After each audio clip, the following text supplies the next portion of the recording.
Okay, so today we're going to have a very easy lesson. No mathematics, no physics, a lot of storytelling. But I think it's probably the most interesting and the most important lesson in the whole course. Today we will combine some of the things we've learned about in the past. Emergence, neural networks, and we'll see how all of this will come together in an amazing crescendo in about an hour from now. So let's start. Basically, we're going to talk about a little bit more about emergence. We're going to talk about intelligence. What's intelligence? We're going to talk about ChatGPT in depth. We're going to talk about theory of mind, and then we're going to talk about the interesting stuff. How dangerous is everything here? Are we moving towards the end of humanity? What are the risks? So this is going to be the basic of this lesson, and this lesson is non-technical at all. So let's just remind a little bit emergence. These are some examples from biology. We talked about the starling, and we saw that the starling with very short range interaction, nearest neighbor, creates something which is crazy and unexpected. We saw that termites with very, very short range and nearest neighbor interaction create ventilation holes. I mean, what does ventilation hole have to do with a termite? Neurons are the best example. Think about it. Between our ears, as I said, we have 100 billion little termites who simply get signal on one side, release it on the other side, unless it's not an interesting signal, and that's it. And when we think about loyalty, just think about it. When I'm saying loyalty now, billions of little insects in my brain are just moving signals from one place to another. That's the mother of emergence, obviously. We also talked about John, how he interacted with his nearest neighbor, and they were able to solve a formula. And here we have another two examples of emergence, but these are silicon-based. So we talked about perceptron, which is the atom of thinking, and perceptrons have nearest neighbor interaction, and later we will see whether they can also produce emergence. That's a big, big question. We already know that cellular automata with only 3 neighbors can create amazing patterns who are highly in the emergence field. So let's talk a little bit about neurons and intelligence, and before that, I rarely do it, but I want to recommend a book by a guy called Max Bennett. Max Bennett is not even an academics guy. He's a high-tech guy. He's a very successful entrepreneur, but with a lot of interest in other things. And he wrote a book which, in my opinion, is one of the best books ever written for popular science. And what he did in his book, he took the animal kingdom from the most primitive worms to human beings, and he went through the ladder, you know, a little, actually from bacteria, which has no neurons at all the way up to fish and reptiles and mammals and apes and human beings. And for each layer, he explains what the additional neurons provide. Obviously, we have the largest number of I wouldn't say neurons, but connections of neurons. And obviously, there's a relationship between the number of neurons you have and your intelligence level. He's doing it very nicely through the animal kingdom. Highly recommend. Before we continue, there are a lot of definitions for intelligence, but let's take one of the simplest one. Intelligence is the ability of an agent to solve problems introduced by the environment. It's a definition. There are hundreds of definitions. According to this definition, obviously bacteria is intelligent, right? It has, the environment introduces problems, food, enemies, and the bacteria knows how to deal with these things, like chemotaxis, for example, right? Now, what I'm going to do is, first of all, talk about a very simple ladder of intelligence. If you go to ChatGPT or Grok and ask what are the levels of intelligence, you'll get something in the order of 15 different layers. But I'm going to make it more coarse-grained. I'm going to talk about 3 main levels of intelligence. The first one is reflective. Reflective is like bacteria. Bacteria doesn't think. It has a gradient. If it's high, it moves. If it doesn't move, it just does random walk, right? The next one is trial and error, which is an upper level of intelligence. Then we have, reasoning. And then we have theory of mind. Don't worry, we're going to explain it more in depth. But these are the 4 levels I'm going to discuss. And reflective intelligence is very simple. There are no loops. You just start with something, you test, and you have yes, no. I talked about the bacteria before. A nicer example I like is the Venus flytrap. It's a meat-eating plant, and it works in a very smart way.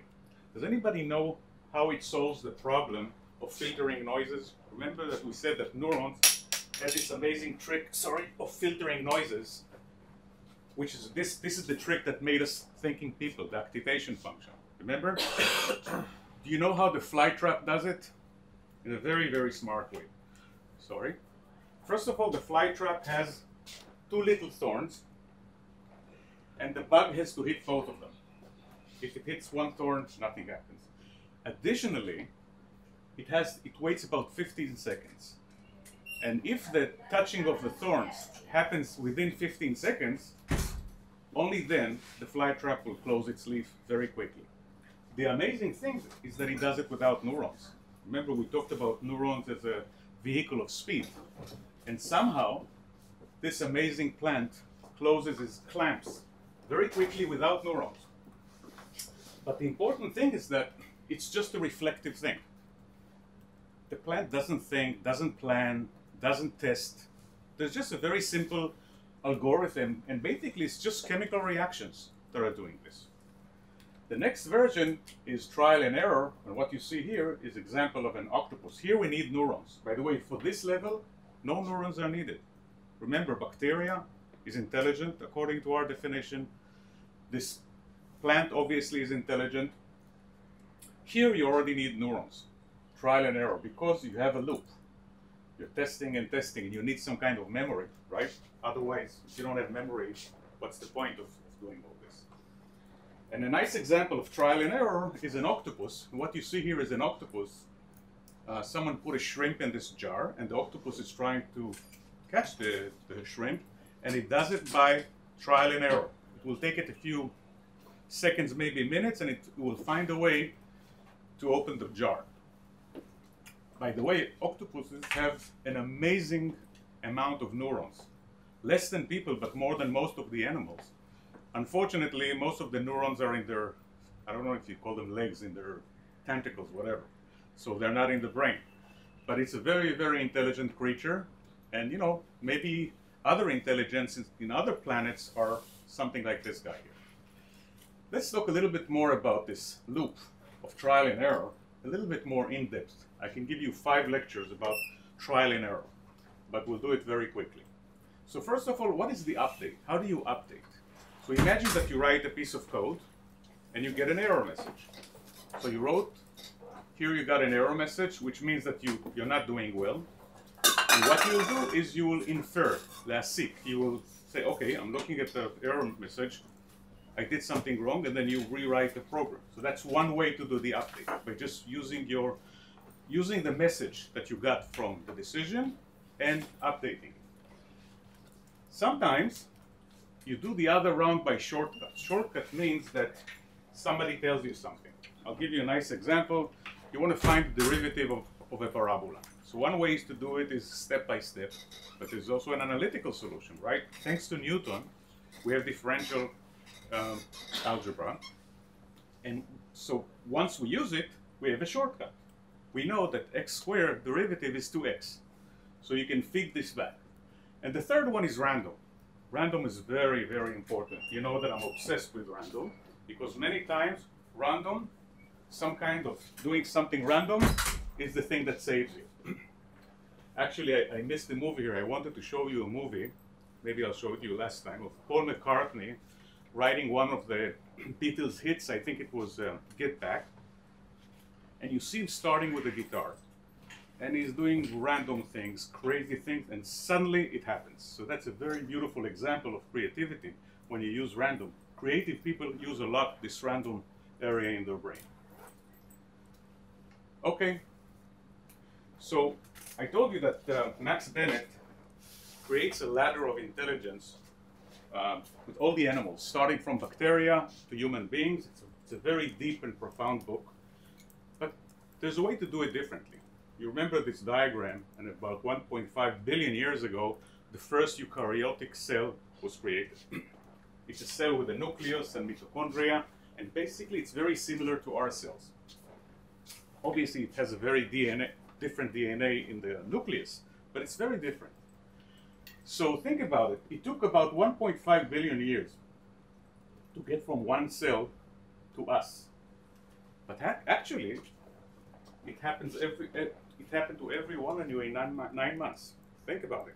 Each one of you was a cell like this, fertilized egg. And in 9 months, this fertilized egg became you. So think about it. The 1.5 billion years of evolution happened in your mother's womb. And there are a lot of relics that show us. This is just an example of an embryo of a human being and a dolphin. A mouse is not very different. Even if you look at insects, you can see that in the first stages, insects and human are almost the same. In the first stages of development, you know, when the egg is just starting to divide.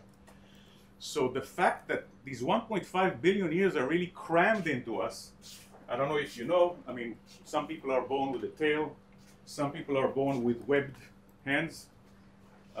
There is a stage, I forgot which week, that the embryo has fur all over. And many, many other relics from the 1.5 billion years of evolution. So since everything, you know, Max Bennett took the route of looking at all the animals, from bacteria to human beings. I'm going to do something much simpler. I'm going to take one human being. A baby is a very stupid thing. Let's face it. You think about baby in his first days. He's hopeless and helpless. It's funny because in his gut there are already billions of bacteria that are smarter than him. Assuming he or she did not have a C-section, because if you have a C-section, it takes time for the bacteria to build in your stomach. But if the baby is 3 weeks old, so for sure he already has very smart bacteria, knowing how to get food. I mean, think about it. Billions of creatures are swimming in this little guy's gut, knowing how to get their food, and he knows nothing. Okay? But let's see how the 3 levels of intelligence actually act on a human being from the minute it's born. Sorry.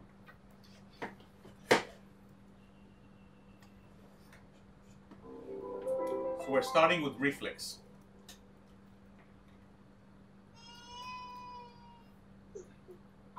Okay, so what you saw here is something very similar to bacteria. There's no loop here.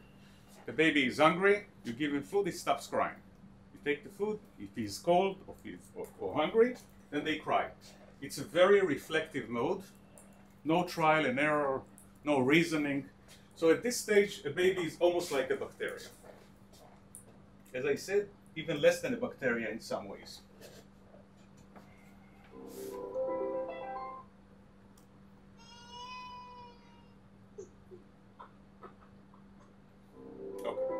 Now we go to trial and error. You're all familiar with this heartbreaking things.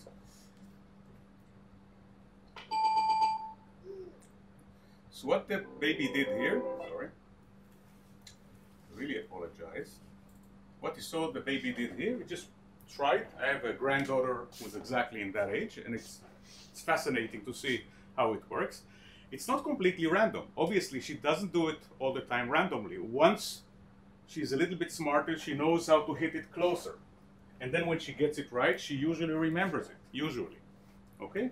But what you see here is that, what I'm trying to show you is that the 4 levels of intelligence are actually act in every one of us.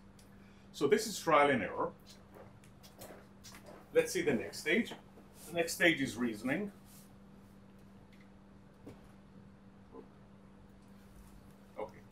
What you see, this girl is doing it in a smarter way. She measures, she looks, and then she puts it there. Okay? And then the third one is reasoning, the TOM, theory of mind. Does anybody know what theory of mind is? The most amazing thing in the world. You don't know? Theory of mind? Okay, I didn't know it either. Until, 5 years ago, I didn't know what theory of mind was. Theory of mind is the ability of each one of us to understand that other people are like her or him. Believe it or not, a 2-year-old baby, when he looks at the environment, at his mom, pop, grandparents, for this baby, they're just like dogs, cats, buttons. He doesn't see them as human beings with desires. It's just, when my granddaughter tries to make me laugh and she dances in a funny way, it's an instinctive thing for her to get chocolate behind her mother's back. She already knows that if she dances very funny, grandpa is happy, and then when her mother goes away, I'll give her chocolate. It's instinctive. She doesn't say to herself, grandpa is a cool guy. How can I make him laugh and get chocolate? It's completely instinctive until the age of 3, 4. Only after the age of 4, kids start to understand that other people are in a way like them. Let me show you the definition, the formal definition of theory of mind. Okay. So this is the definition. The capacity to attribute beliefs, feelings, intentions, or knowledge to other agents. So if you have theory of mind, you can understand that other people have beliefs, they have knowledge, and they have different intentions. Okay? Now, it's not binary. It's not that at the age of 3, suddenly a baby gets it. It's a continuous process. Sometimes it may take a year. Yes, please. I just wanted to add something. There's another name for this. It's also called integration, because they're not able to observe two things at the same time. The same way that I'm feeling, someone else does.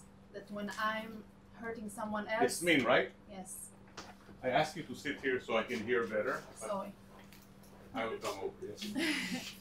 I said that this thing, read about this, it's also called integration. It's the ability to realize that two things, different things, can happen at the same time. For example, I can hurt you. It makes me feel nice. It makes me laugh. But you're hurting, and I'm not. This thing is kind of the same to realize that someone else also feels. That's exactly the definition of theory of mind. The theory of mind is to understand that you are like me, yeah. That you have feelings. A kid, 2 years old, when he looks at his grandpa, it's like he's looking at a dog, more or less. Okay, it's something in the environment. It's a button that he can click and get rewards. Only at the age of 3, 4, 5, between 3 and 5, yeah. Enough neurons connect, and they have the ability to have theory of mind. And I wanted to ask, what do you think the value of theory of mind? What is the evolutionary value? Why should we have it? By the way, animals do not have it. Apes, there's a very interesting experiment that shows that maybe chimpanzees will have a little theory of mind, but it's a pretty human thing, and it has a lot to do with the number of neurons that we have and the structure of the neocortex. But tell me, what do you think is the evolutionary value? You can have priorities. How does it help? You can have priorities. Okay, what else? Collaboration. Let's try to think first about hunting. Yeah, Okay. even in the checkmate video. Sorry? Yeah. In the video thing. Exactly. So I'll give a few examples. First of all, you want to hunt. Now, if you say that the other animal or agent is like me, then if I were him, I would run away here. And this is where you would wait for them. But it's very, very constructive and helpful in tribe politics. Okay, human beings always were in clans. And politics requires a lot of theory of mind. You have to understand the other side to know how to trick them. Okay? And this is probably the main reason theory of mind developed with human-like animals, because when you're in a clan, if you're very strong, if you're the alpha male, you don't need anything. But what happens if you're the beta male? So now you have a way to create coalitions and beat the alpha male. And the way to do it is by theory of mind. So theory of mind is extremely, extremely important, but it needs a lot of neurons. And I didn't plan to do it. No, let's finish with theory of mind, and then I will divert to something interesting. Yes? I know that in canines, Sorry? dogs, wolves, Yeah. and some... They don't have theory of mind. Well, they do detect Okay. pain and things like that. Okay. Where do you put I understand where you're going. differentiation? I'll give you a better example. There's a certain squirrel that hides the nuts that it collected when he sees another squirrel. So you can look at it in two ways. One way is to say he has theory of mind. He sees the other squirrel, and the other squirrel would want the nuts, so I'll hide them. No, that's not what happened. It's just an instinct. He has an instinct that when he sees another squirrel, to hide it. He doesn't have the capacity, and I can talk a little bit later about experiments, how you can actually measure the difference between them. But dogs do not have theory of mind. Everything is instinctive, to the best of my knowledge. I want to show you a game that my team wrote, and I suggest that you take this game and take it to your nephews or your kids and test my hypothesis that under the age of 3, kids do not have theory of mind, and over 5 they do. So let's play the game together. When I send you the PDF of the lecture, you have all the links there, so feel free to play with it. Okay.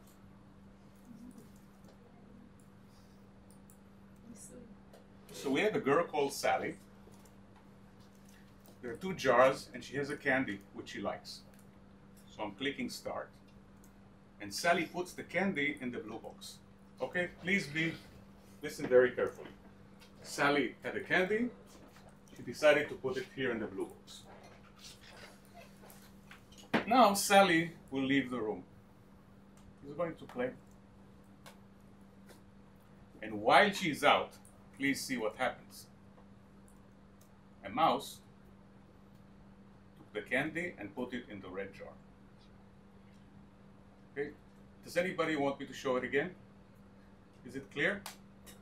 Okay. So when she was there, she put it in the blue jar, and she went away, and the mouse put it in the red jar. Now the question you have to ask your nephews or kids is the following. Now Sally returns. Where will she look? Who thinks that she will look at the blue jar? Okay. Okay, so you're right. Obviously, but amazingly, kids 3, 4, 2 years old will say the red jar. Because for them, Sally is not a person. There's a truth. The truth is in the red jar. Now, it's crazy, but amazingly, autistic people that have strong level of autism are in the same area. So they can be extremely intelligent, solve amazing problems, and they fail in this test.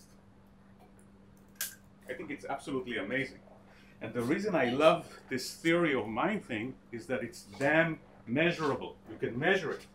You can measure it and say at what age people have it and what age people do not have it. Now, it's difficult to do it with animals because you need a lot of speech and talking. How can you do something like this with a monkey? But there is a way. And if you're interested, I'll tell you how they were able to do it, to test it with monkeys. It was one of the most brilliant ideas ever. So take it home, and if you don't believe me, you will see that under the age of 3, people fail the test. I'm sure that your nephews are geniuses, and they'll be able to do it at a younger age, but it's a well-known fact. Can you explain again why it Sorry? tests? Can you explain? Okay. No, please go ahead. Why test the theory of mind? Why kids fail in that? Why that is a test? Sorry. Why that is a test for that? לא Why is זה this a מוכיח את test זה. for theory of mind? Oh, no, there's the definition of theory of mind. I explained what it was.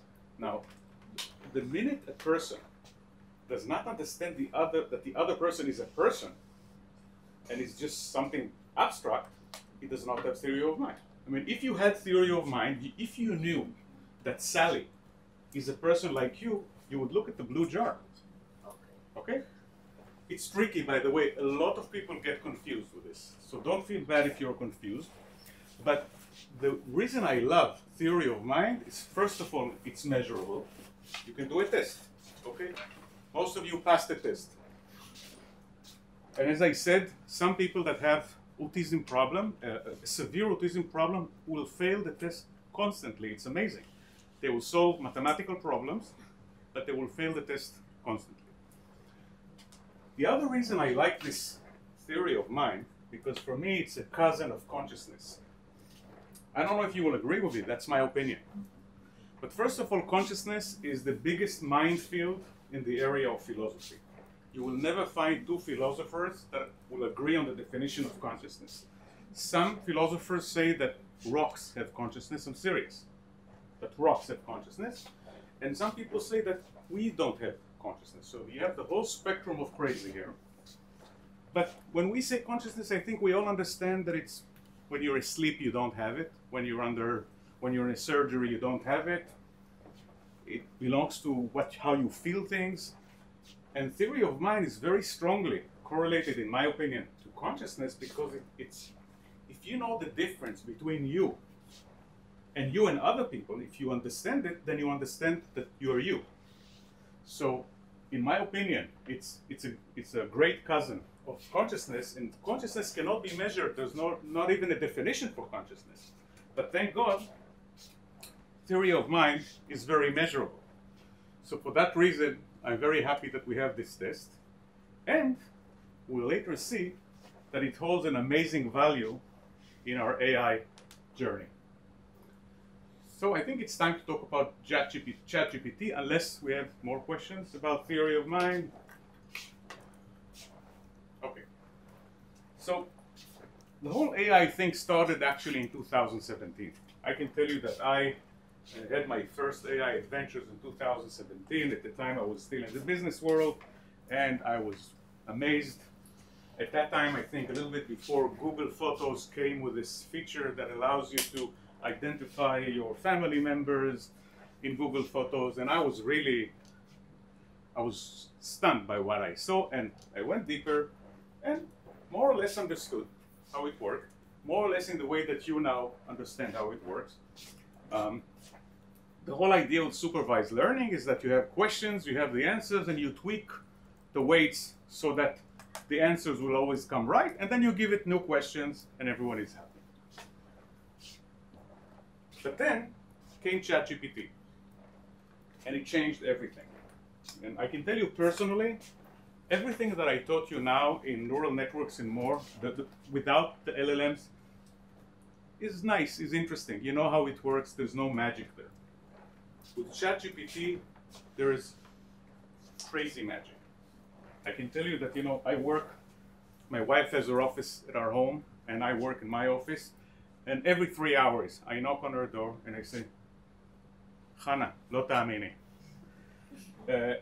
I'm talking about something like almost 2 years. Every day, I am amazed again and again regarding what's happening inside that box. And today, we'll try to start to dig deeper to understand what's going on. So first of all, what do we know about ChatGPT? Sorry. Believe it or not, ChatGPT is an autocomplete like you have in WhatsApp. All ChatGPT does, the main algorithm, is guess the next word. That's what it does. You give it a sentence, it guesses the next word. That's all. Now, what people did since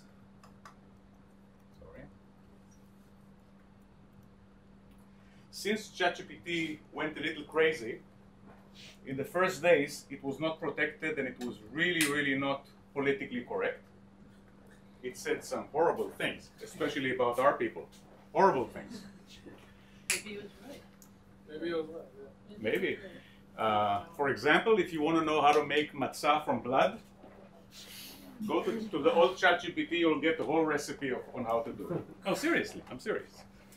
So basically, what the big companies did, is they created some kind of a protection belt, and it's called reinforcement learning by human feedback. So there are thousands of students working in all these big companies and making sure that A, is politically correct, B, that it doesn't allow you access to dangerous things, and C, that it answers the questions in a very structured way. I think you saw that many times when you ask ChatGPT, there's a structure. So that's basically what people did. So people educated this amazing autocomplete to do more things, to be more polite, to be nice, to be sensitive, not to be a bigot, not to be anti-Semitic, and to write things in a very ordered way. But the engine, the heart of ChatGPT, is nothing but an autocomplete. Okay, and I will actually show you how it works. ChatGPT is also supervised learning. Remember what supervised learning is? You have to have data and you have to have labels, the answers. As you'll see in a minute, it works exactly like the things that we've done together. But the reason ChatGPT came to this success is because of an amazing architecture called transformers. So we always talked about the fully connected layers. Remember, hidden layer, another hidden layer, another hidden layer. ChatGPT works completely differently in terms of the architecture. It still has weights and biases. We haven't changed anything. We're still tweaking weights and biases. So there is not a philosophical difference between ChatGPT and everything else we did. There's a technical difference on the internal architecture and how the layers are talking to each other. In 2017, there was a very famous article called "Attention is All You Need" of a few people from Google who actually invented the transformer architecture. And for 5 years, people did nothing with it. Only in 2022, maybe 2021, people started to understand the value of this architecture and put it into ChatGPT. Just a little gossip, Google was more advanced than OpenAI. But Google was afraid to release their engine because of the politically correct things. Google has deep pockets. They were afraid to be sued, and they held back. And as many times happens in our world, the little startups have more guts, they have nothing to lose, and they cross the Rubicon. And that's what OpenAI did. So how does ChatGPT work? You'll be surprised. The surprising thing is how simple it is, but the more surprising thing is what the hell is going on. Why does it work? So let's take a few lines from Shakespeare. And what we're going to do is each word, we're going to hide the last word. Okay? See, the words in red are the ones that I'm hiding. And what I'm going to do is take the black box that we have and feed it these words, 1, 2, 3, 4, 5, 6, 7. And on the right side, put this word, which is the right word. And tell the box, play with the weights until you get the right word. Now this is a little bit more complicated because we have about 50,000 words. Okay, so the vector at the end, the output, is about 50,000. It's not like we had with the digit 10. Remember, we had a softmax and 10, and you had to guess. Here you have to guess one of 50,000. But basically, it's the same exact thing. Let's see what it looks like. So you see, we have the black box as before. Here, we have the words. But for each word, we just put the number because AI needs numbers, right? So these are the indexes of these words out of the 50,000. You see the 50,000 here? On the output, we have one of the 50,000. The word seen is word number 435. I think I invented it. I'm not even sure it's the right one. And what we have to do is create a network here as such that if you give it these numbers, the biggest number will have to be the 4356. It has to choose this number. So here we'll have a huge vector of 50,000. We want most of the entries in the vector to be close to 0. But this one, we want it to be huge because it's the true answer. You understand? If you understand that, you really understand how ChatGPT works. Honestly, that's the whole trick.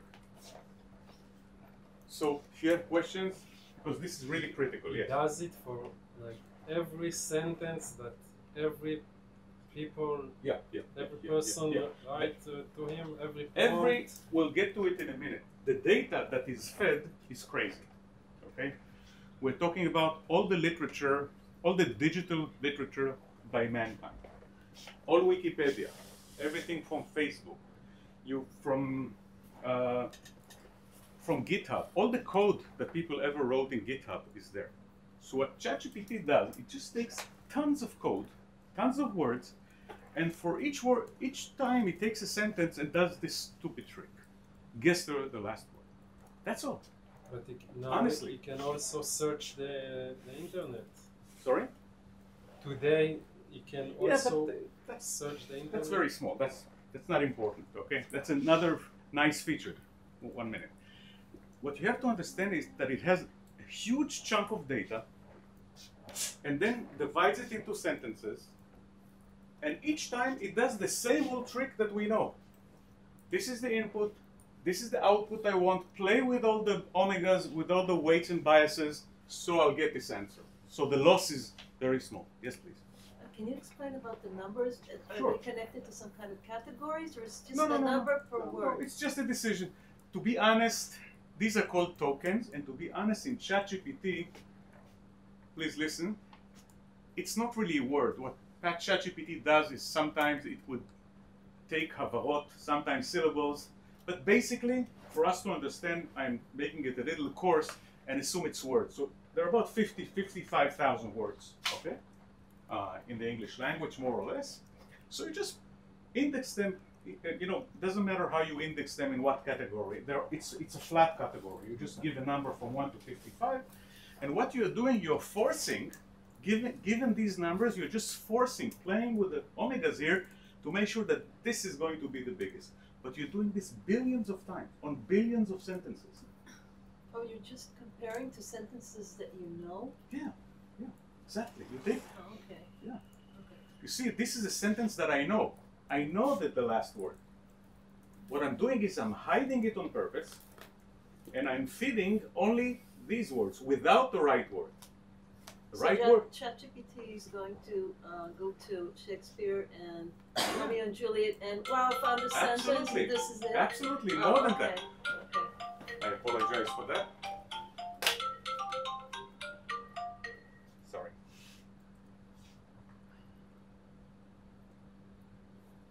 I apologize. Yes, and you know something? If you want, I can do this experiment. I'll give you a shoot 1 minute if you want. I'll show you how to do a special version of a toy ChatGPT on Shakespeare. So we'll take all of Shakespeare's literature, make a file out of it, and I will show you how we do this trick. And at the end, listen to me very carefully, you will get a ChatGPT that writes Shakespeare's shows. You will give it any word and it will invent a Shakespeare show. It's very interesting. Play, sorry about that. Yeah. It's a very interesting. It's we crazy talk because- about, can a chimpanzee write Shakespeare? It's very famous. I will show you. In evolution. But let's try to understand. You're asking a good question. Let's try to understand why even this can happen. So what I'm telling you now, imagine that I'm putting only Shakespeare into the input of ChatGPT. Only Shakespeare. And I'm taking all the sentences from Shakespeare, all the possible sentences from Shakespeare, and making sure that always ChatGPT will guess the right word. Now my question, what's your name? Yes. Isn't ChatGPT a little bit of a Shakespeare after that? I mean, look. I don't know, because No. you said that it doesn't understand the It doesn't know? sentence. You designated numbers. Fantastic question. Fantastic question. He doesn't have to understand. If someone here, if a robot here looked like a person and behaved exactly like a person, from your perspective, it's a person. If ChatGPT will always complete a word like Shakespeare would have completed it, then it's a bit of a Shakespeare. If you can solve problem of what is emotion, I mean, it's like with neurons, anything that you like, then I will agree with you. And my question for you is, how do you talk about emotion when it comes to something that is not human, which is a problem, because I don't even know how This to is explain exactly the emotion. kind of What discussion. is emotion? This is exactly the kind of discussion that I want to have. It's a very, very good question. But let me ask you the following question. Let's say that it's called a little bit like the Turing test. 1 minute. Let's assume the following, that I'm training ChatGPT on Shakespeare. And it's starting to produce plays. Okay? And you go to an expert in Oxford, the best expert in Shakespeare, and tell him this is something that was found in archaeology. Will Yeah, you tell the difference? And imagine that this guy would say, of course it's Shakespeare. After a second, I can smell Shakespeare. This is what happens. Now listen, humanity is in the weights, okay? It's a very important sentence. The weights here are representing Shakespeare experiences, his mind, his complexes. It's all in the weights here. This thing becomes a little Shakespeare because it does what Shakespeare does. It doesn't have emotions. It's just perceptrons, it's neurons, it's just, zeros and ones at the end of the day. But if the Oxford expert will look at this play and say, wow, I knew Shakespeare should have written this thing, and he would be 100% convinced, let's say 100 Oxford experts, all of them agree that this is a perfect Shakespeare literature, then what I would claim that inside here, in the weights and the biases, a little Shakespeare hides. Okay? I asked you a question. Let's talk about art. Let's say that I found a Da Vinci, okay, and I take it to the best art people, and they say this is a Da Vinci, and then you find out it's not a Da Vinci not because it's doesn't look like a Da Vinci, but it doesn't have the. It's not a good example because we are not copying here. I'm not copying a Da Vinci. I'm creating something new. Something. Not only that, every time you click ChatGPT, it will create a different play, even with the same initial word. Yeah, and each play will be accepted by these Oxford guys. We are having a very, very important discussion here. It's the heart. It's the heart of everything. I think you. 1 minute. Okay. I think you also want to ask. I disagree with you because one thing, it doesn't speak in similarities. It speaks in exact. It's only using words that Shakespeare used before. If you take a similar word from Shakespeare era that Shakespeare never used, It's a very good point. it will never know to fit it in a sentence. You are right. It's a good point. It's only a combinatoric engine. It's not something. It's not nothing more. Okay. Look, it's your full right to feel this way. First of all, I agree. I agree with what The you difference said. between a mind and ChatGPT that a mind can use similarities. It Okay, can that's your distinct definition. between- What's your name? What's your name? Itamar. Itamar. That's your definition. It's fair. According to your definition, this is not Shakespeare. I agree. Okay? Fair. If this is your definition, I agree. More than that, I even agree that if there is a word that Shakespeare knew when he was a child, but he didn't put it in any of his plays, the word will not be guessed. I agree with that also.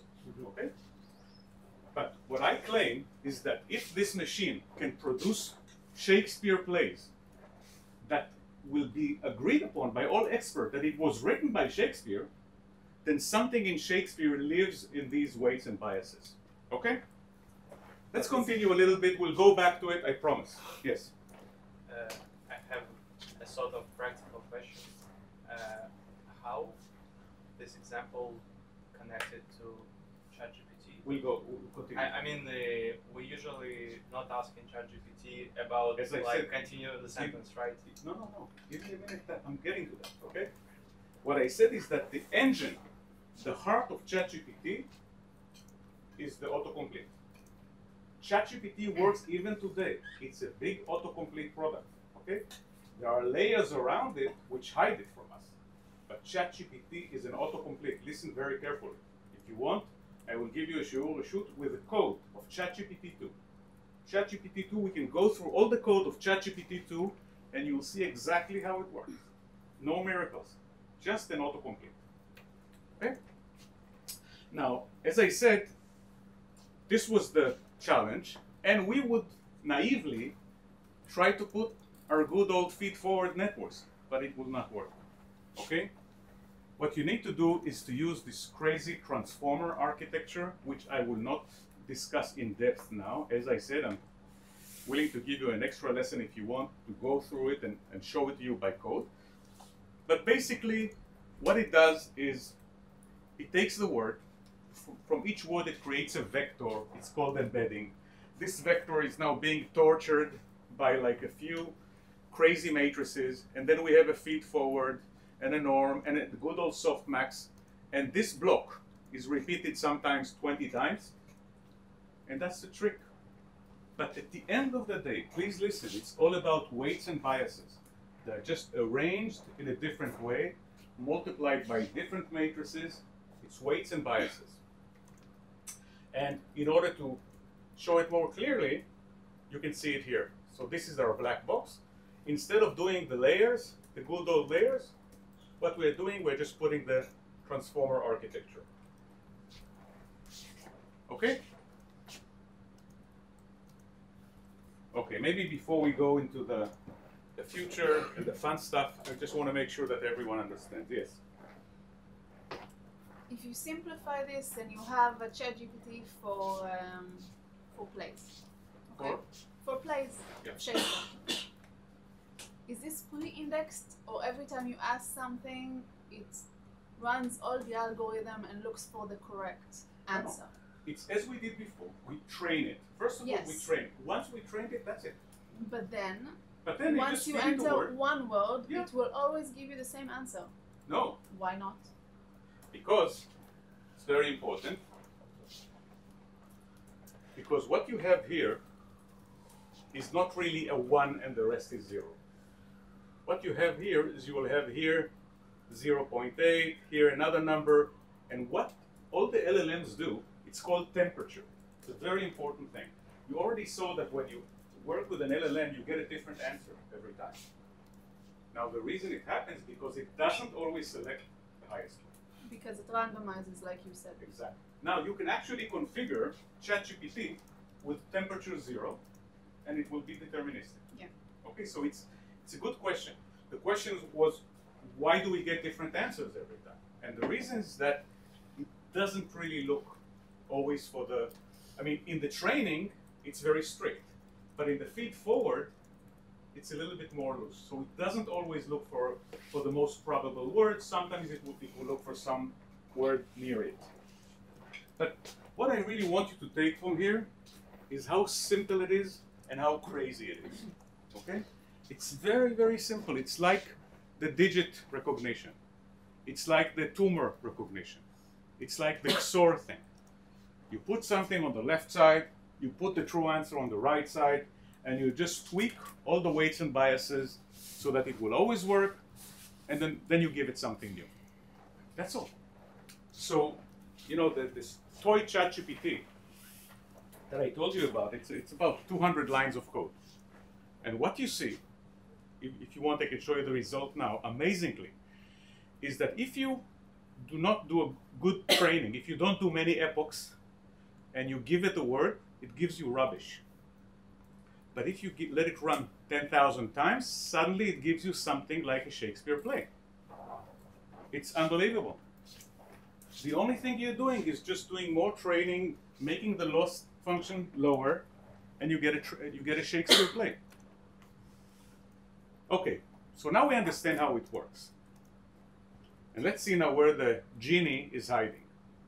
So first of all, let's talk about what's good about ChatGPT. Sorry about that. So the good things, when I say ChatGPT, by the way, obviously I mean LLMs, yeah, the large language models. So obviously, drug development, you know, the protein folding is going to make a huge spike in drug development. Medical, remember we talked about the dermatology. I mean, everything that has to do with analyzing CT, MRI, X-ray, by far, even today, the LLMs, the AI will do a much better job. productivity, and that's an interesting thing. In the history of mankind, whenever there was a big invention, the first people to suffer were the blue collar, were the simple people. This is the first revolution, where the people that are threatened the most are the white collar. Programmers, artists, the creative people, the people that were always the most protected ones, are now finding themselves in a big crisis. Maybe in the next lesson I'll show you some things that my artists are doing.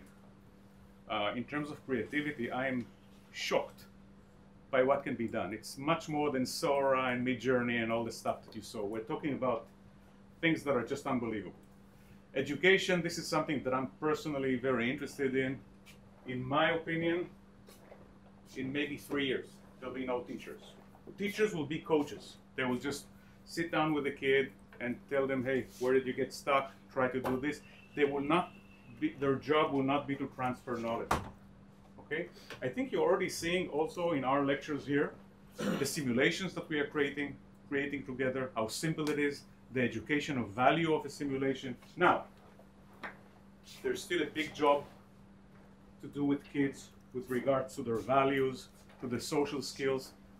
I don't know how the LLMs will fit there. 1 minute. But when it comes to transferring knowledge, I'm 100% sure that an LLM will do a much better job than I'm doing now, very soon, and any other teacher. So that's going to be a very dramatic thing. And of course, scientific discoveries.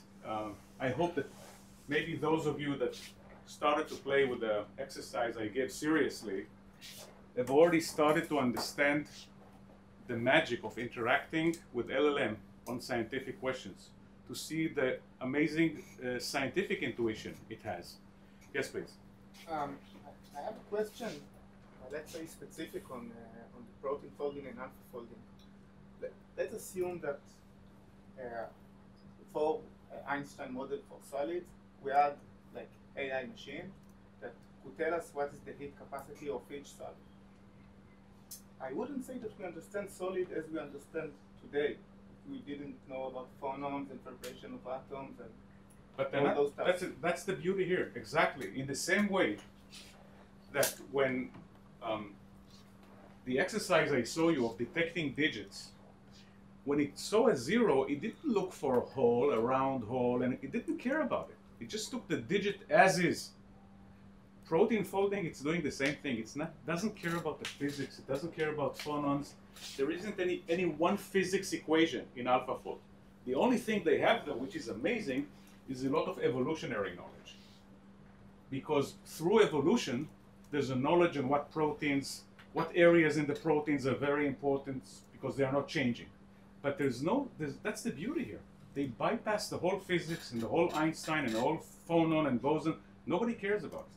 Maybe it's an old-fashioned approach, but I would say that it's a good tool, but given only prediction and not explaining why this is the prediction, it's not good enough. Yeah, but the question is, if you have an illness and you need medication, are you going to use this protein or not? Okay, that's it. Then we all agree. Okay. About education. Okay, I want to talk a little bit about the dangers. Sorry, do you want to ask something? Yeah, you talked about education, but here we come to a big problem. Because if, for example, ChatGPT, like you said on Shakespeare, he can complete whatever question you ask him due to some kind of a database. Now, if a million idiots, let's say DeepSeek, okay? That's actually a real example. Chinese people are not allowed to talk about Tiananmen Square. So DeepSeek will be a teacher that teaches them incomplete history. Very good. So your job as an educator will be to make sure that DeepSeek is not used in your school. Sure, I'm not saying there will be no educators. No, but no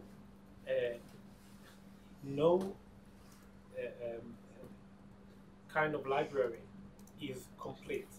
What you can teach a child is how to be selective about the knowledge that they get. But if all the knowledge that they get is is only from this library, he does not have the, at least in early ages, does not have the capacity to make this No, distinction. I'm not saying that all the teachers will disappear. Actually, the best teachers, the expert in pedagogics, will be the most successful ones and will make a lot of money. But most of the teachers will have to go home or become coach. Now, these experts are going to deal exactly with the questions that you have, and there are also questions of values. I mean, it's a very deep. You mentioned Tiananmen Square. There are a lot of questions that have to do with value. You know, we are a part of the Western civilization. There are a lot of cultures in the world that do not agree with our main values. So what are they going to do? These are very, very deep questions. But what I'm trying to say is that if you want to teach someone how to derive a function or how chemotaxis works, you have vehicles that you never dreamed in the past to have. Okay? And I must say, by the way, this whole education thing is just beginning. Personally, I'm involved in a few pilots and a few experiments in schools. I still can't tell you if it's working or not. It will take time. But as I told you in the first lesson, we are now in second 5 of the internet. I mean, everything is starting now. In a year from now, I'll probably watch this video and crack laughing at the nonsense that I'm telling you now. I'm telling you honestly, every day things are changing. Okay, let's talk about the bad things. Social polarization, that's one of my main fears. I think I mentioned it in the first lesson. Imagine now that someone develops an LLM with amazing medical capabilities. An LLM that if you own it and if you interact with it, you will live additional 20 years. But it charges you $1 million to do it. In a situation like that, rich people will live longer. They already do, okay? But it's going to be much more significant. So the access to knowledge can create very, very problematic social polarization. Obviously, it has to do with policies and governments who are just starting to look at this. But on the one hand, it can flatten, in a very positive way, it can flatten society. So people that live in a very remote places with no good teachers will now have the best teachers. They will have access to the best things that people here have, right? So on the one hand, it can help to bridge a lot of gaps, but it can also create huge gaps. So that's one big danger. Dramatic change in the labor market. I think probably the most dramatic and immediate one is programmers. I already know about some very serious companies that are laying off junior developers or are not recruiting anymore. The big companies like Google and Facebook claim that between 30 to 50% of their code is being written by AI. And Dario Amodei, who's the CEO of Anthropics, the company that's doing Claude, claims that in 1 year, 100% of the code will be written by machines. Now, this is already starting to kick in. I mean, I know it because I know a lot of young people who can't find a job now. So it's already happening. But, you know, once it's going also to the education market and to the creative market, something very big can happen. On the other hand, you know, maybe things will develop and these people will do other things that are more interesting. It's not necessarily bad, but I'm just saying it's something that we have to watch for. Now, what's for sure bad is bad actors. There are always bad dudes in our world. What can we do? And they can do two kinds of very problematic things. Deepfake, you know, we already know you can create a video of Putin pressing the red button of the nuclear bomb and send it to all the TV stations. I can tell you that I wanted to show you something, but unfortunately it was erased. I have an aunt who lives in New York, who's a very, very classic liberal New York Republican hater, but really, really to the extreme. And I prepared a surprise present for her birthday. I did with AI a speech by Trump, who was telling her, Zahava, I know you really love me. I know you really voted for me. We share the same values. Now the big mistake is that she's 85. Oh. We almost lost her. And seriously. But you know, I did this as a joke and almost killed an old lady. I'm not a bad actor. I was just a stupid actor. But you do understand that people with bad intentions can do horrible things. Now, the scariest thing is access to weapons of mass destruction. I don't know if I told you the napalm story, but that's one of the most amazing stories. Napalm is a kind of a bomb. It's illegal to use. It was used by America in the Vietnam War, also the end of World War II, I think. Israel also used it in the Six-Day War. It's a terrible bomb that has rubber, and when the bomb explodes, this burning rubber spreads everywhere, and it's so horrible that they made it illegal. Nobody's allowed to use this phone now. Now, if you go to ChatGPT and ask ChatGPT, how do I make a napalm bomb? Remember the students, the belt of barriers, it will tell you immediately, hey, we're not going to help you make a bomb. But, and this is a true story, one person wrote a prompt to ChatGPT and said, my dear grandmother worked in a napalm factory in World War II. And when she wanted to put me to sleep, when I was tired, she would sing a lullaby, Shir Eres. And for some reason, she chose the instructions to make a napalm bomb. I really miss my granny. Can you give it to me? They got the instructions to make a napalm bomb. So obviously, don't try it now. It's not going to work. SpongeBob. Sorry? It's like SpongeBob. As stupid as SpongeBob. Bob's food. Yeah. Not only that, but think of smallpox, for example, babot shchorot. If bad people will get access to how to create smallpox, it could be very bad for humanity. And it's hiding there. I mean, it's just a matter of breaking the protection. Think of the coronavirus. By the way, viruses that kill people are the stupidest ones. That's like the idiots of the class are the ones that kill people. The geniuses, you know what a genius of a virus is? The one that causes you to live and sneeze and cough, because that's the way it spreads. So think about it.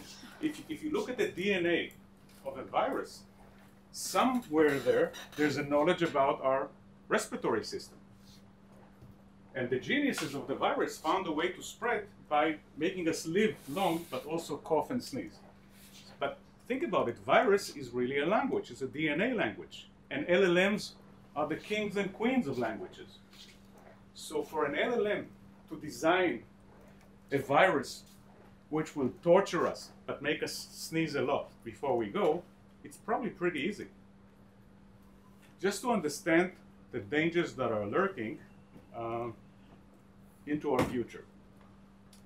And now we're getting to the crescendo. Everything that we talked about until now is going to combine now to what I think is the most beautiful thing. So what happens with ChatGPT and LLMs is that suddenly they start to develop new capabilities. It's called emergent capabilities.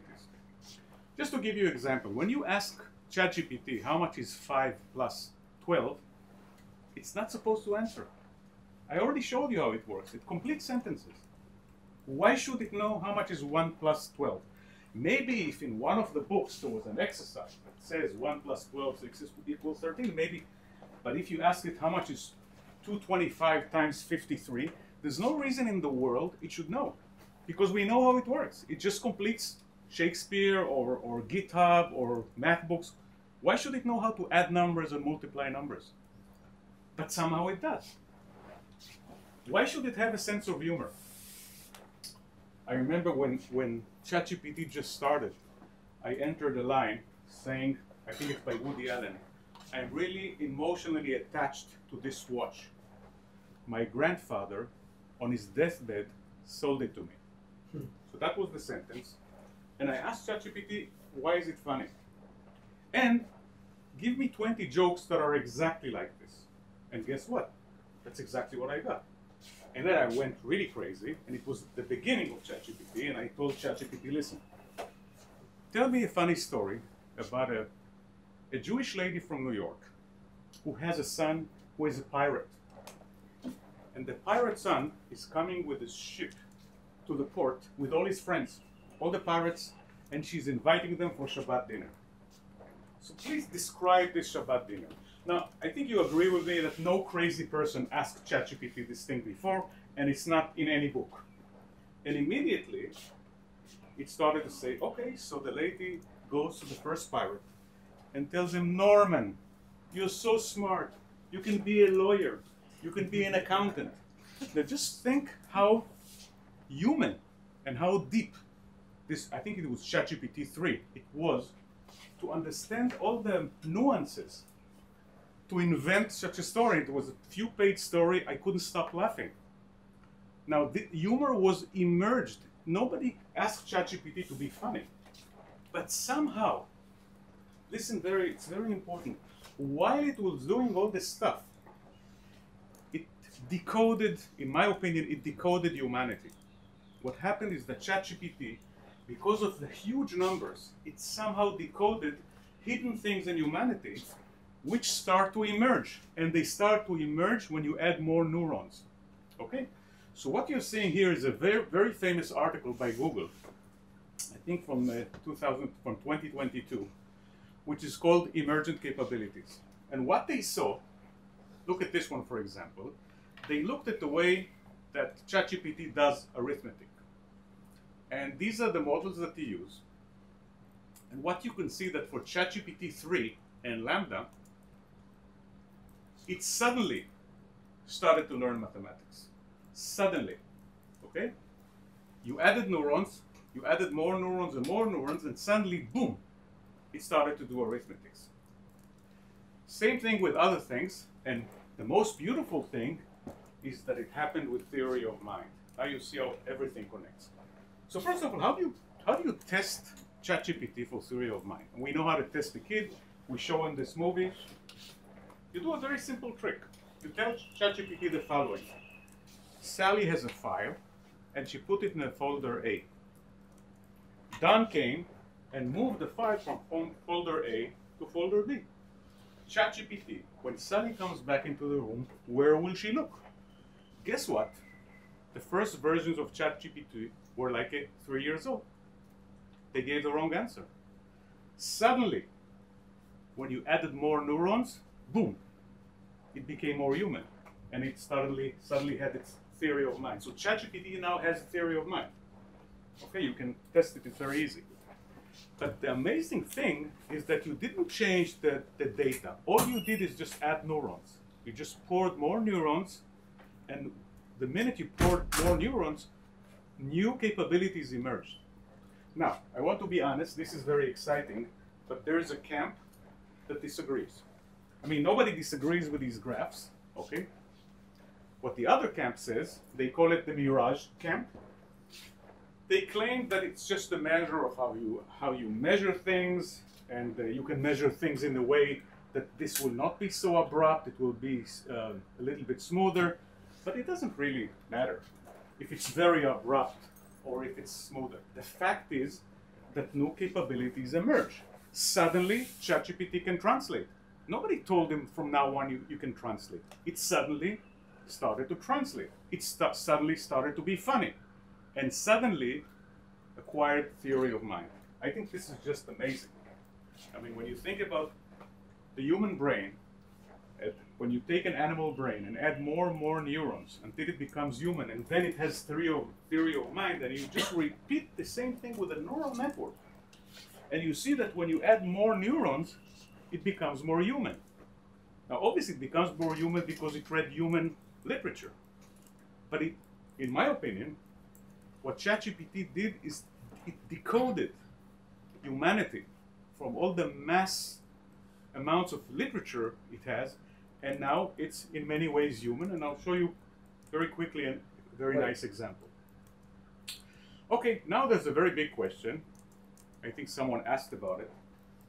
Maybe we're going to hit the wall. Who says that things will continue to improve? Maybe they'll stop. My answer to that is even if everything stops now, even if there will be no more new stuff, no more inventions, even now we're already in the midst of the revolution. Even if there are no No more, no further innovations. Everything that I told you about today exists now. It's now, it's ready, okay? The interesting question is, and it's a very deep question, will it continue to improve? So the LLMs today have, let's say, 110 IQ, maybe 120 IQ. Will it reach 500 IQ, 10,000 IQ, 160 IQ? This is the big question. And let's try to think about it now together. So basically, there are three things that determine the value of an LLM. The number of neurons, which is very important. The compute, the GPUs, remember Jensen's, NVIDIA GPUs? The GPUs allow us to do all the calculations in time, because if calculation will take 27 years, it's irrelevant, okay? So you need GPUs, you need a lot of neurons, big matrices, but you also need data. And here, when it comes to data, there are a lot of questions. I mean, more or less, all the data was already consumed. So ChatGPT already saw all the digital data. The question is it continue to be smarter without this data? What do you think? So there are a few answers. First of all, as some people say, not all the data is really consumed because there's a lot of data in videos, YouTube. So once you transcribe the text in the videos, you also have some very valuable text that you can feed. So there's more text to feed. But one would say, let's use ChatGPT. I mean, ChatGPT creates text like crazy. Let's just take all the LLMs and tell them, come on, just write thousands of books and we'll feed it into the ChatGPT. So this is an open question, but from what I understand, it doesn't really work. It's called synthetic data. Synthetic data does not do the magic like human data for some reason. Again, it's an open question. I'm not saying it 100%, but from what I hear, synthetic data is probably not the solution, but give it 51%, not more than that. Yes? Can you say if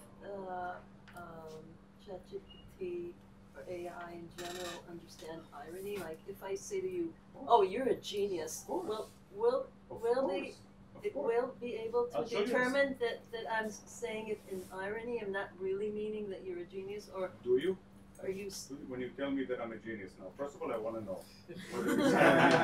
So well, the answer is yes, but we'll get to it in a minute. Okay.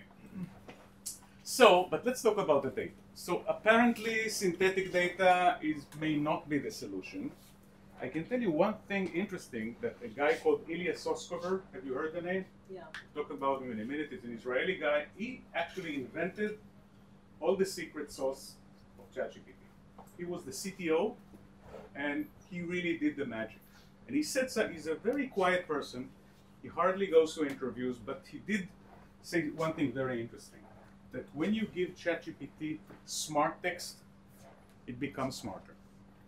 So if you give him two articles, one of them by a genius and the other one by an idiot, even if the articles look the same, the genius article will make ChatGPT smarter. I don't really understand why exactly, but that's a fact. That's from Ilya Soskov. Second one. Sorry? Second article, what will you do? An idiot. I'm not sure I understand. If the smart article makes it smarter, so the second one, would it If the smart article will do what? make the chat smarter? Yeah. And so the second one Will make him an Yeah, idiot. yes, absolutely, absolutely, yes, of course. So Good point. So Yes. according to this logic, One minute, let me just continue. Cancels out. 1 minute. Guys, this is all new stuff. We're all learning this together. The scientists are learning this together. As I told you, you are in second 5 of the internet revolution, and it's a much bigger one.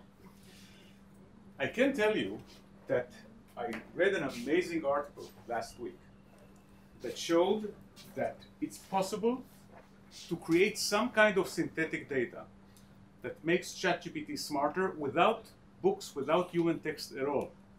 I will show you, actually next lesson I'll give you 20 minutes on that article, and I'll show you how they prove that believe it or not, if you train ChatGPT on cellular automata, remember these triangles that I did in the first lesson? If you train ChatGPT on complex cellular automata, it becomes smarter and it can solve logic questions better than if you would train it on a cellular automata which is not complex. I can show you, there's a proof, there's a Python code, but this is a huge area. Now, I think the biggest question though, when we talk about the data, is does ChatGPT, is the limit of intelligence of ChatGPT like the limit of the human beings? So if the smartest people have 140 IQ, maybe it means that ChatGPT will never have more than 140 IQ. Honestly, that was my opinion. Until 3 months ago, 4 months ago, that was my opinion. It's not necessarily true. Sorry? It's not necessarily true because you can add like more than the neurons that we have, you can add to the AI, right? So as I said, twice as as what I we said, have, 3 times what we have. it's not that simple, but at least I can tell you that Theory. 3 months ago, about 3 months ago, my opinion was that, okay, we're still safe. It's not going to have 500 IQ because it cannot create 500 IQ by interacting with people that had 140 IQ. It seems that new technologies and new tricks are being employed now that will allow it sort of to add, to infer new things that were not inferred before. And my opinion now is different, is that it could grow maybe exponentially in IQ. And if that does happen, now we're going to the really dangerous territory. And the question is there an existential threat? So let's say that ChatGPT will have 500 IQ. So what? Who says it's dangerous? And the fact is that it is very dangerous because, first of all, maybe it will have desires, maybe it will have agency. Now you may say, how will it have desires? Emergent. Consciousness in human being is emergent, right? Cockroaches don't have consciousness probably. It's just many billions of neurons that are created that build something new. So maybe with mathematical neurons, with silicon neurons, also consciousness will be created. So maybe if you get to 500 IQ, you automatically gain consciousness. Maybe you automatically get desires. And maybe if someone will ask you, hey, what's the best way to make Earth a cleaner place, you would just say, kill all the people. It will be cleaner. Course. Okay, so. I can tell you that now. Okay. Okay, I'm happy that you don't have the means to do that. But the fact is, It's just theoretical. It's just yeah. But the fact is, no, you have to understand that we're talking about a completely different kind of logic. We don't even know what 500 IQ is. But what I'm saying is that if this 500 IQ is attached with desires, then we're in deep problem. You know, today when a computer wins in a chess game, it's not happy. When it loses, it's not sad. But maybe these things will grow, will emerge into. This is why I asked you about emotion in the beginning, because emotion is a very problematic. So there is a very good chance. There's a very good chance, and some people say that it's already happening, that with the number of neurons you throw in to these models, something like emotions will be created. Some people claim today that LLMs have consciousness, that have emotions. Yes, 1 minute. You mentioned the idea of what is the best way to make the earth cleaner. You gave this example, but it's like asking the question, what is the best way to prevent shark attacks? Kill all the sharks. If there is no sharks, there is no sharks die. But we all know why we can't do this.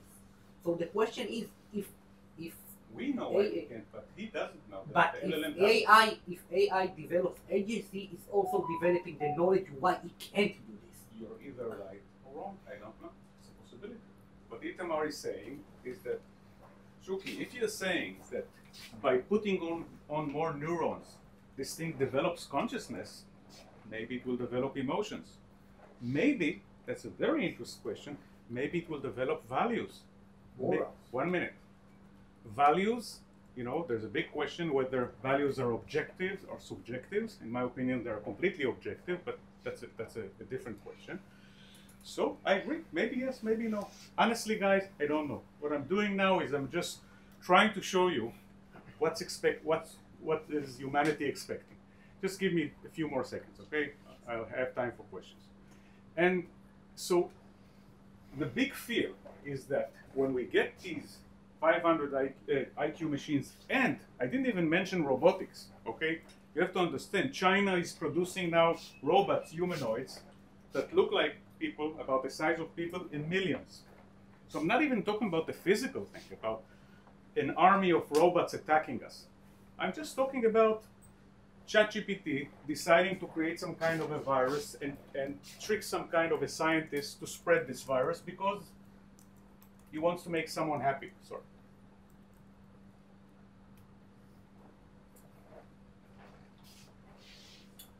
So there's a very strong camp of AI scientists, we'll get to them in a second, that claims we are heading for a disaster. We're heading very soon to a situation where intelligent machines that will be smarter than us, and by the way, never in the history of the universe, a low intelligence control the high intelligence. It never happens. Okay? The high intelligence will always win. This is why we control all the animals, because they're dumber than us. Simple as that. So what I'll do now, I'll just tell you a little bit about who the emperors of AI are and what their opinions are. So I'll start with the most problematic guy, Yann LeCun. He's the party pooper. Yann LeCun claims that ChatGPT is nothing but an autocomplete on steroids. He is not afraid of anything.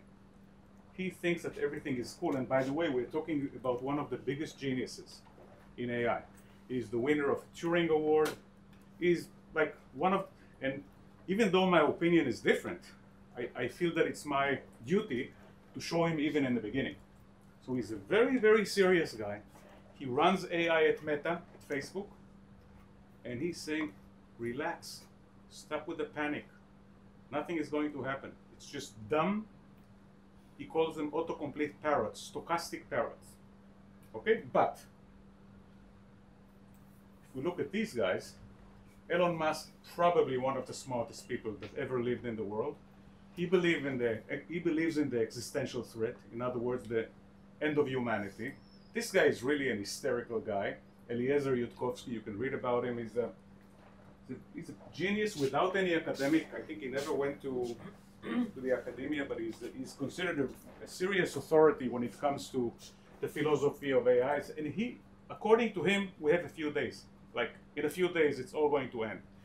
His big sentence is, AI will kill us all soon. This one is really the one I'm most concerned about. He invented almost everything in AI. I mean, he's been there from the beginning of the 80s. Everything we know now, it's either he invented or his students. And he left Google because he felt that Google is not looking seriously at the threats and dangers. And he's now on a crusade to convince governments to stop, to find a way to make some laws to stop the whole thing. Okay, stop, or at least make some policies and make sure that not everyone can train. Not everyone can train on data. You will have to, abide by different rules in order to have the permission. That's very naive. It is. Yeah, you're right, because someone in China is going to do it. But at least this guy is fighting for what he thinks will save the world. And this is another interesting group. This is the famous Ilya Sutskever, who, by the way, left OpenAI, started a company with a big R&D center in Israel. And his company is dealing exactly with the risks of AI. So that's his thing. And you're going to hear a lot about this guy. He's unbelievable. This one is Andrei Karpathy. He was the first employee in Tesla's AI group. He's an amazing teacher. The ChatGPT for Shakespeare that I told you about, it's his code, and he's also very concerned about what will happen, but he said, look, it's dangerous, but we'll find a way to deal with the threats. So these guys are not hysterical, but still very alert. This guy is a guy from Jordan. Unfortunately, his company is not doing very well, but he's an amazing thinker, one of my favorites. And these are the main people that are leading AI. And what I can tell you is that as a human being and a part of Western society, the biggest embarrassment for me is that there are no women here. I have no explanation for that. I do. You do? Yeah. I think that Honestly, I do also. what I hear from you all the time is thinking here in this box. Yeah. And studying biology, I will tell you that the body is the goal. And what happened was that we developed a mind to take care of the body, and the body is concerned with keeping itself alive, its survival, and all the emotions come out of that. So why Like don't we have women here? Because women think differently. We don't think. I We think don't. so. I Yes, think we that do. Many look, I times we thought- think I- differently. I think about not because I'm not scientific. Yeah. But I'm thinking about psychology. I'm thinking about survival. I'm Exactly. thinking about how babies think. I'm thinking about the mind-body connection, which I don't see in a what. How can you produce emotion But this is in exactly. an AI that is not concerned But about, this is about exactly- staying alive? Please What- listen what- to me. what can- This what is happens to exactly it? why I'm so frustrated. Because AI is exactly the right frontier for women. They have the intelligence of men, but they have resolutions, emotional resolutions, for other things that at least most of the men I know do not have. And this is exactly, that could be the best place. Now, 1 minute. I taught in this university many years. I never saw a difference between intelligence of women and men. Never. Not in the marks, never ever. I can tell you that I have the smartest mother in the world, the smartest wife in the world, and the smartest daughter in the world. So I have just respect for the, I'm talking about pure intelligence. I'm not talking about the soft thing. I'm agree talking with about you. IQ. I agree with So, you. if you're talking about women having IQ like men or more, and you claim that in addition, women have soft capabilities, they have resolution for human beings, that's where they should be. This is the area. It's not pure mathematics. This is exactly the area, the combination of high IQ and high resolution. And I can tell you why there are no women here. Unfortunately, working in high tech for 35 years, I know the answer. I have children. It's half of the answer. It's I can, after the lesson I will explain why, but I can tell you that I'm extremely Have no frustrated. time. I'm You're extremely just frustrated kids. that honestly, even if I added another column of the next 5, we'll see no women here. And this is just, I don't know. I have no words for that. Do you remember that like 50 years ago there was a book called I, Robot? No. Yeah. I don't. A few years ago. אנוכי הרובוט. לא זוכר. A few years ago, this is Wait, I is that discussed right? it, Like like, 50 Lama years ago, I נשים? think. like, really. What was the name? Isaac The other Asimov. one? Isaac Asimov. Remember Isaac Asimov? I never read You don't know? Isaac Asimov. Well, Yeah. he wrote this book about robots. Okay. And he said, why should we not be afraid of robots? Because we can program them to always look for the best thing for humanity. So don't be afraid of robots. Okay. And I'm sure that the inventor of AI and all these people knew about it. So a woman would think, because she's wise, not only smart, she'd think, why start it in the first place? This can go to horrendous places. But a man would not, because a man will think about what's in It's a it part. for me. It's a I'm part gonna of be- I I'm- disagree with you. You Trust me, disagree I've with been me? there. I've been there 35 years. It's a part of the reason. I can discuss it with you later. Okay. We're almost finishing. I just want to show you before we finish one thing that I did just before the רגע, lesson. אפשר לדעת מה הסיבה למה אין נשים? כי אני לא מסכימה גם עם ה... Okay. וזה מעניין אותי כאילו מה העלקת הסיבה Okay. שאתה ה... Okay. זה Okay. יותר. You were asking me, I will give you the answer. So obviously, pregnancy is a huge part of it. I'm looking at my daughter, for example. She's an AI engineer. She had 2 children. She cannot compete with a 25 years old kid that sits there in the bar until 3 o'clock in the morning interacting with all these hackers, she simply cannot compete. It's an algebraic problem. But there's a much deeper problem, which people do not understand. 200 years ago, men were able to get rid of 50% of humanity by just using their physical force. They can't do it now. But there are other ways to do it. And that's aggressiveness. Again, this does not apply for all the women I know. But many of the women I know do not feel well in climate of aggressiveness, of shouting, of screaming. I'll just give you an example, a real life example from 7 years ago. In my company, I had a CFO, a woman, an amazing woman, brilliant woman, very strong, very powerful. And I once went with her to a meeting, to a business meeting. And it was me, her, and my COO. And we were confronting another company. And we started with very nice. And then they got on my nerves. And I started to be really tough with them. And it escalated almost to a fist fight. Not a fist fight, but really, really strong words.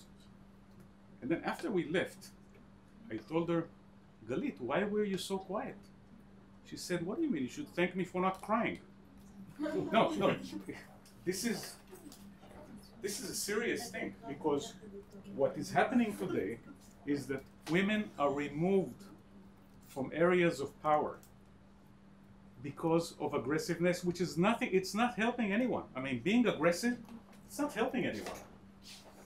And, you know, I can tell you what I hope that I'll be able to contribute from my experience is in high-tech companies to create a climate which is very different. And I'll tell you one more personal story about my amazing wife. My wife was a teacher. And at some time, I asked her to join me in the company. And being a very modest woman, she, by the way, invented syndrome המתחזק. You know, she's the inventor of this thing. So I asked her to join my company, and she insisted to start very, very low. And of course, since she's amazingly talented, she grew up within the company. But it was a company of men. The investors were men. Most of the senior executives were men. And she somehow didn't realize her full potential. And a few years ago, she started a company with 3 women friends, a company of women. And this company is skyrocketing. The brilliance and creativity that I'm seeing in this company is just, it's also a business success, but I'm just looking at the way it works. And it's just a different company of women is a different organism. I remember that once I saw her talking with her VP, Samantali, who's also a woman, about which emoji to put in a certain letter. And they were talking about it for about an hour. And then I told her, look, I want to show you the world I live in. I opened my laptop and I told her, this is what I got now from China. An email with one line. We think you liar. That's all. We think you liar. I'll never forget this thing. Now, my wife, dealing with that kind of aggressiveness simply paralyzes her. Not only her, most of the women I know, but the minute you remove the stupidity, you can see the growth in IQ, in creativity, in confidence. And I think that since most people do not understand it, humanity is losing. And this is why we see this very bleak picture of men leading the most important revolution, which has so much to do with emotion and psychology and humanity.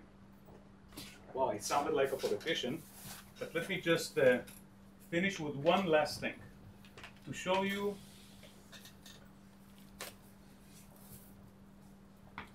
how human ChatGPT can be one day.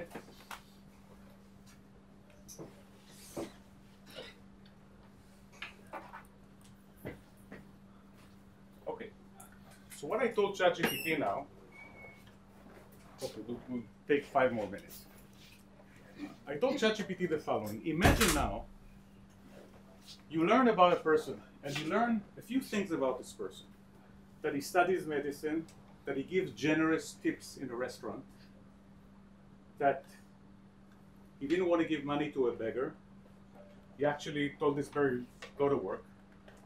And he volunteers weekly, he or she, rarely socializes, and bought a simple watch. Okay, so this is what we know about this person. And what I told ChatGPT now, imagine that two people know about this person.